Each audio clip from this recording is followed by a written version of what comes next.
ایک بڑھیا کا قرآن سے عشق۔ حضرت امام عبداللہ ابن مبارک رحمہ اللہ، جو جلیل القدر محدث اور رفیع الشان فقیہ اور اکابر صوفیہ میں سے ہیں، وہ ایک مرتبہ حج کو گئے۔ حج کے بعد کسی جگہ جا رہے تھے، راستہ میں ایک جگہ محسوس ہوا کہ کوئی چیز کپڑے میں لپٹی ہوتی ہے۔ قریب جا کر دیکھا تو محسوس ہوا کہ کوئی انسان ہے۔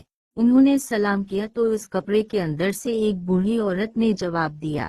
امام ابن مبارک نے اس سے مختلف سوالات کیے تو آپ کی حیرت کی الف کی حیرت کی انتہا نہ رہی جب اس نے ہر سوال کے جواب میں قرآنی آیات پڑھے جن سے ان سوالات کا جواب نکلتا تھا۔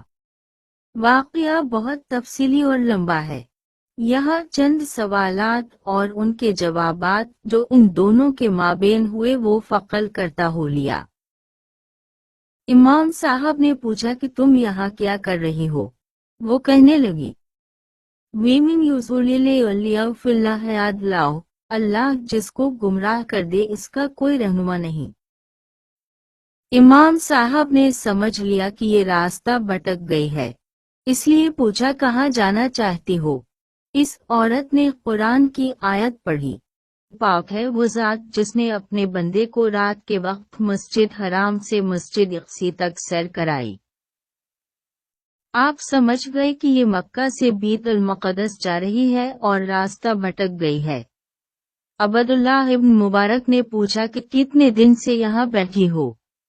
کہنے لگی، سیلاسل لیالسویا، پورے 3 راتوں سے۔ آپ نے پوچھا کیا کچھ کھاؤ گی؟ کہنے لگی، علی کہ روزوں کو راستہ تک پورا کرو۔ حضرت ابن مبارک فرماتے ہیں کہ میں راستہ میں ترنم سے شعر پڑھنے لگا تو اس بوڑھیا نے کہا، فیلاقو قرآن میں سے جو ہو سکے پڑھو۔ اس طرح جتنے سوالات حضرت عبداللہ ابن مبارک نے کیسے وہ عورت ہر سوال کا جواب قرآن کی آیات ہی سے دیتی۔ جب وہ اس کے بیٹوں کے پاس اس کو پہنچا چکے تو ان سے پوچھا کہ تمہاری ماں کیا قرآن کے سوا کچھ نہیں بولتی؟ تو اس کے بیٹوں نے بتایا کہ ہماری ماں نے عہد کیا ہے کہ قرآن کے سوا کچھ نہیں بولوں گی، اور یہی حالت ان کی 40 سال سے ہے۔ اللہ اکبر! کیا عشق و محبت ہے قرآن سے، اس طرح قرآن سے محبت ہو۔ یہ قرآن کا دوسرا حق ہے۔